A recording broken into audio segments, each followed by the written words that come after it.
out. We'll figure it out. You would not pay your bills to pay for my boob job? That's what it takes to keep you satisfied, baby. I guess so. Okay. That makes me a little happy.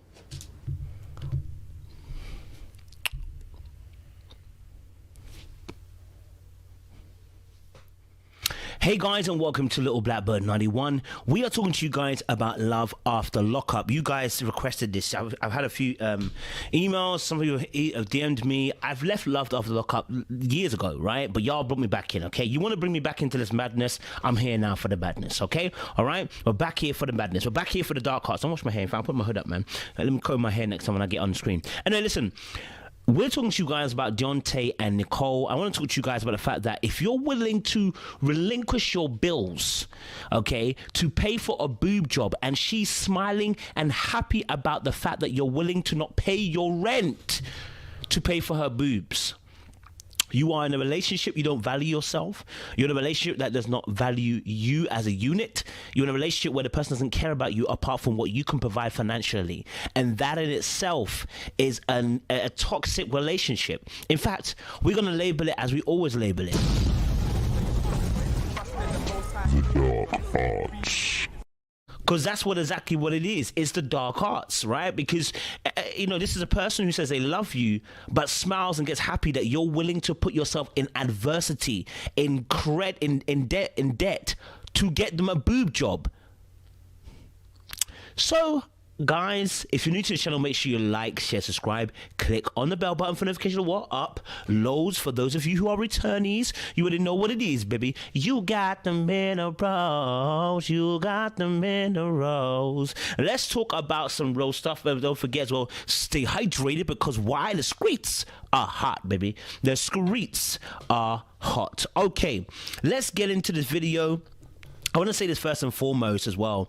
If we're talking about love, we need to talk about equal equity, okay? Equal equity in the sense of the fact that not necessarily equal input, but equal equity here according to our ratios, right? And the reason why I say that is because in love, you know, there's going to be times where you're going to put in more, a person's going to put in less. That is a part of life, okay? But in this particular instance of what we just seen with Deonte and Nicole, we can see that there's a woman here who's come out of prison who you like and you say that you love, and she says she loves you, but is willing to put you into a space of debt for a boob job. And I want to get you into the mindset of what that actually entails. Somebody's willing to let you drown so that they can flourish, and they say they love you.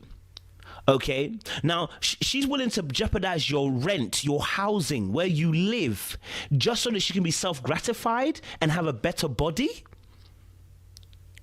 Something that doesn't even come without complications.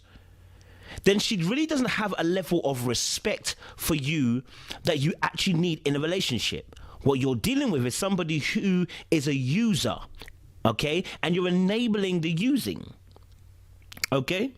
All right. The fact that she's happy about you being in a place of debt shows, number one, her priorities are all messed up. Number two, she doesn't care for your well-being. Number three, her self-gratification is more important than your safety of living and where you're going to stay. She already has her mom's house. She can go there. That's why she's asking you. That's why she's happy that you'd miss rent so you would start to pay for a boob job. Now, don't get it twisted. You shouldn't be promising things that you can't afford. But a reasonable human being who says they care for you and love you might be disappointed that you don't have the money, but says to you, do you know what, don't worry about it. And yes, they're gonna be disappointed, right? But it's one on a chalkboard, okay? Or maybe they will say, listen, then let's work together, let's see how we can make this happen, right? The person who cares for you does not think about how to put you into debt to make this happen, okay? Where you're at risk of losing your house potentially. Okay, he's lacking boundaries, self-esteem. Okay, he thinks that she's the best thing since sliced bread, but bro, you've been here twice. Okay, you had a previous girlfriend called Chelsea, okay, who did the exact same thing, who used you for finances. What have you learnt, sir, since then? You haven't learnt the lesson. Okay, let's watch a bit more and you see what I'm talking about. You know what? Tia's birthday, I forgot. I need to call her and tell her happy birthday. Tia? Yeah. The same one you used to date. We've got another situation now she's gonna have to call her ex-girlfriend, who is quote unquote her friend, who she needs to suddenly remind her it's her birthday. Okay, now here's the thing, you know, if respectfully, this is a situation where if it comes up, you need to discuss it, let each other know each other's boundaries, right? They're gonna play a little bit more. Let's go a little bit more and we'll see what happens. You just still communicating with this person. I mean, she's my friend, Deonte. Whenever I hear someone go on like their ex is their friend enough that they put them in the same bracket as actual friends, I'm always a little bit weary. Just a little bit weary. Okay? Why? Because they're an ex for a reason. And once you step over that line, it becomes very difficult. And I say difficult, not impossible, difficult to maintain the lines of friendship that are necessary as your other friendship groups, where you know you need to be in constant communication. Hey ho, listen, it's the birthday, you know, that I can understand, right? You're gonna message them and say, hey, happy birthday, I hope you're well, blah blah blah. So in that case, I'm not gonna get onto her neck and call it anything, because I understand that some people have really close friendships with their exes and they may say happy birthday, right? Most of us don't. Okay, probably because it ended badly, but those of us who ended it goodly too, so there's just no need to, bruv, right? There's no need to incite that when you're in a new relationship. You're going to cause issues, okay? You're going to cause unnecessary issues in most relationships, not all, right? Some people are really, really cool with that, and I understand that too. I wouldn't do like that. And That's my friend. especially not on a night. You supposed to be my mama. There is nobody. So he's feeling a certain type of way about the ex situation, okay? That, you know, that he feels like it's a violation. And rightly so, right? But this is going to build up, because this is the one is a boob job thing. Where's the dignity? Where is the boundaries? Where is the setting the pace and letting the person know this is unacceptable to me? But he actually gave her room to make the call and got cussed out of the room. Sir, can I put it very frankly to you? You have no firm boundaries, and this is why this is happening to you. You don't need to put your hands on her. You don't even need to shout. You don't need to even get aggressive. You just need to let her know this runs in my house or it doesn't. But you are setting the tempo and the pace, and she feels that she can run you because she has no respect for you. When a woman has no respect for you, she will do these things that this girl's doing, right? When she has no respect. Listen, let's watch it a little bit. Look. That can tell me what to do in this world. So he's trying to control the wrong one. So she lets us know there's no one in this world that can tell me what to do. Let me tell you where that comes from. That comes from somebody who has been independent their whole entire life. They haven't been loved, they haven't been cared for, they've had to defend for themselves. They've always been the one that's had to have their own back. It creates a fierce independence and loyalty to self, where you cannot trust others to love and take care of you because no one else has done that. Therefore, no one also can have no input in your life because you've never had input previously of a loving nature. So someone who cares for you and loves you can't tell you what to do because you have never had it. You're broken. You're unhealed. You're hurt. And because you don't know, because you're not being aware of that, now you're in a situation where you're saying no one can tell me what to do. Surely someone's got to be able to tell you what to do, right? Someone's got to be able to have some level of influence on you to let you know. Otherwise you're a law unto yourself. Right? But she's saying that there's no one that can tell her what to do. Happy birthday! Can I have a second, please? You in my house with a phone that I paid for talking to your ex. The levels of disrespect keep climbing, my friends.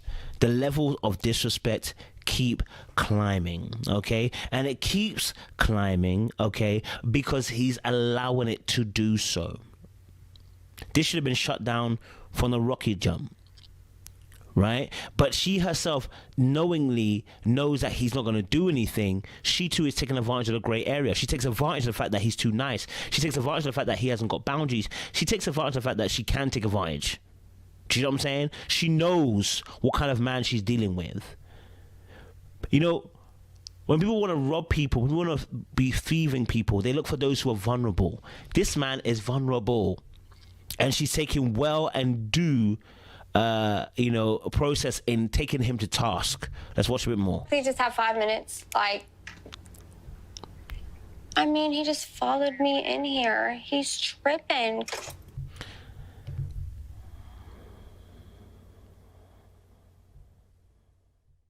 What do you say to that? Like, she's going to be cussing him the whole way through. In fact, let me even show you. She cusses him the whole way through. The whole way through, she's cussing him to her friend. Did I just hear her say what? He has a nasty ass sex toy, and I told him to throw it the away. I just came in his room. Okay, so now the sex toy situation. Let me just break this down, okay? They've been dating for a little while, right? She come out of prison. She doesn't want to touch him with a barge pole, basically. She doesn't want to get near him. In fact, the mum brings it out saying, obviously, you know, he explains that she hasn't slept in the same bed with him, let alone even had sex with him, right? Since she's come out, right? And now she wants to be able to say he has a nasty sex toy, and she's told him to get rid of it. So you don't want to give him sex. You don't want to sleep in the same bed. You want to give no intimacy. And then when he has a sex toy, you're now frustrated about that. That, for me, spells methods of control, okay? And she does this actually very subtly, because even the way that they argue, if you watch the way she argues, because of the way he is, she's able to manipulate this young man. Unfortunately, he's locked in a cycle, right? Locked in a cycle. Listen to this. Talk to you, and I was just like creeping around looking like what kind of you got. I walk over here, it's underneath the bed. When I was in prison. Old man is sweating his off. He's sweating because he's got a chick now who's being disrespectful. And you've encompassed this with Chelsea before, your ex thing. So why are you allowing yourself to go through this? And here's why. You didn't learn the lesson the first time. You didn't heal the last time. And you didn't learn how to put up effective boundaries. So you're going to go through the same cycle until you learn. Many of us are in that situation where we allow things to keep on happening because we don't learn the lesson. You got to learn it. You got to learn it. Okay? Right now, he's gonna come in the room. Watch this conversation. All is freaking me Matter of out. fact, you can give me my damn phone back and all that I bought. If you in this for what you can get out of it, get the out of here, man. Now, when he loses his rag and she realizes he's losing his rag, okay, all right. Now she's gonna try and flip it a little bit, right? She's gonna try and let him know that she's not sorry. But she's gonna try and wrestle the thing back in her favor. Let's go back there. I'll show you a clip. Right? It's so mad. It's so interesting. Boy, so I can be loyal to you. My mom was getting ready to come here, all right? So stop. Have a civil night. Okay. We love each other. Does that look like somebody who really loves you and cares for you? This girl says she's fed up. She don't even care no more, bruv, right? And then she's gonna gas out the situation because she's gonna make it as if the reason why they're arguing was really about the sex doll. No, they're arguing because originally you were talking to your ex, and then she gassed at the situation by saying, "Oh, it's the doll that's made me argue with you." No, sis, let's not lie now. Okay, you weren't arguing because of that. You were arguing because you just wanted to be able to do what you wanted to. Like he said, no one can tell you anything. You shouldn't be fighting up like that. I'm getting something to drink. Give me a beer. I don't do the arguing. It's childish. Do I look like a child? The arguing is childish. Do I look like a child? But you out here doing things like talking to your ex when the person doesn't like it and seemingly not wanting to be controlled. Okay, right? I want you to pay attention because she's about to say something. Just watch. I need to calm my nerves. You know I hate fighting with you like that, right? Yeah. So why are we still talking about it? Now, here's the thing. The dismissiveness of the situation means now you actually didn't address the actual issue. Have you noticed that you've dismissed the actual main issue? The main issue was that she was being disrespectful. First of all, with the boob situation, now with the ex-partner situation, and now the sex doll situation. You ain't trying to give me nothing. I'm gonna have my sex doll, and you have a problem with it. You want to control that? She likes the control, and she knows that because she can do that with him because he's going to let her do it, right? And so now she's telling him, so why are we even arguing?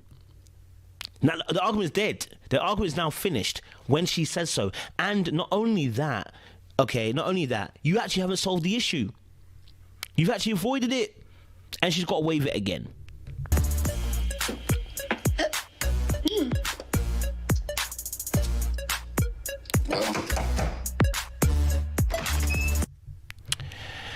So, I didn't really show much there at all. But they actually have a They actually have a conversation with the mom when she comes in. And look, I honestly, you know, this girl is a master. I don't want to say master manipulator. It's obvious, but she's a manipulator, right? She knows exactly how to feed absolute crap because she's going to do it to the mother, but the mother sees right through it, right? Look at this. He's a good man. I do know that. I know his characteristics. Mm-hmm. I know that he wears his heart on his sleeve, and that's why. So she just told her mum, you raised a good man, you know, you raised a good son, blah, blah, blah, blah, blah, right? All that stuff. But sis, you out here trying to take advantage of old boy. You know what I'm saying? So all that sweet stuff, you're trying to sweet the mother over, but you already know that the mother sees you for who you are. Like, you know what I'm saying? Like, the only way that the mother doesn't cause an actual issue is when obviously Deonte covers for her, right? And Deonte does. He later on tells his mum, listen, mum, if you don't accept me and if you don't accept her, you don't accept me, and you know what I'm saying, and I'm not gonna have that. Ultimately, you have to accept her and accept me. And it's like, big man, I hear what you're saying. Like, on a usual day, I'm really glad that you set the pace. On a usual day, I'm really glad that you set boundaries. On a usual day, I'm glad that you let your mother know what time it is, right? But you need to use that same bass in your voice for your actual partner, okay? That level of boundaries that you just set for your mother is very important, because that should be also set for your girlfriend. That level of energy that you just use for your mother to set boundaries is the same one you should be using for Nicole. But you didn't do that. Why? Because you thought you have something that you've never had before, right? People do a lot for what they think is love. For what they think is love, and their chance and opportunity for a moment like this. Some people wait a lifetime. Like, for that moment, you're willing to sacrifice everybody on the board, right? Willing to. But here's the thing. Look what Nicole says here. I am very tired of being compared to this girl because I definitely have not asked for half the crazy that she has asked for. I definitely haven't asked for half the crazy she hasn't asked for. So you've been asking for stuff. Now, don't get twisted. We all ask for things in relationships. But sis, you've been asking for stuff. Like boob jobs, which are unnecessary. They are not needs. They're not needs, sis. For what? $6,000 each, or $6,000 in total. I don't know what it is. You want to get a boob job? How about security? How about financial freedom? How about any of those things? How about investments? But you want to spend it on boobs? And then trying to say, obviously, like the other girl, you know, you're not asking for half the crazy things. That answer just threw me off and said, okay, I see where she's coming from. I see her. Normally what you would answer and say, listen, I'm not trying to take advantage of your son. That's not what I'm on. But she answered it with, I'm not asking for half the things that girl asked for.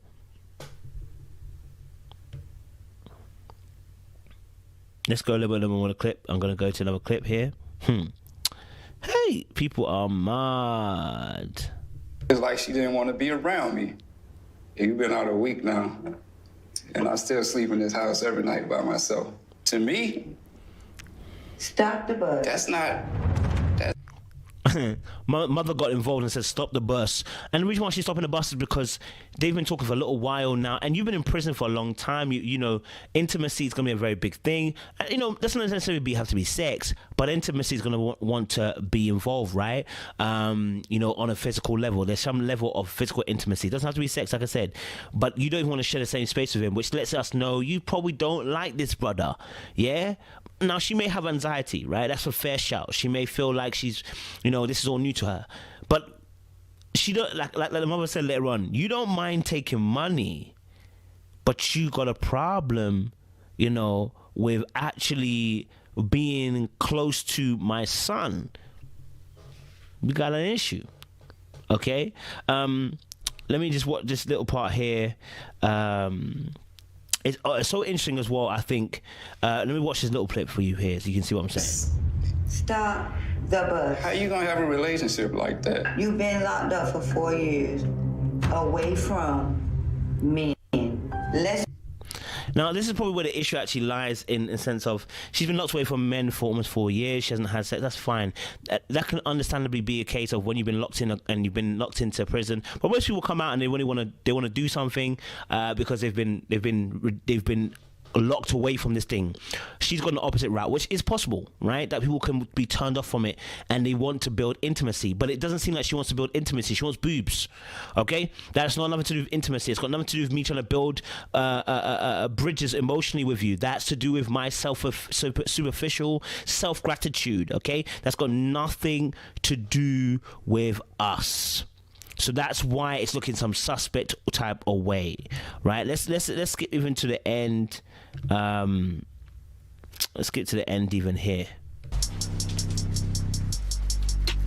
As long as Nicole has been out, she has never just sat on that porch. When people change their behaviors, they're making themselves very obvious if they're cheating, because you have a routine.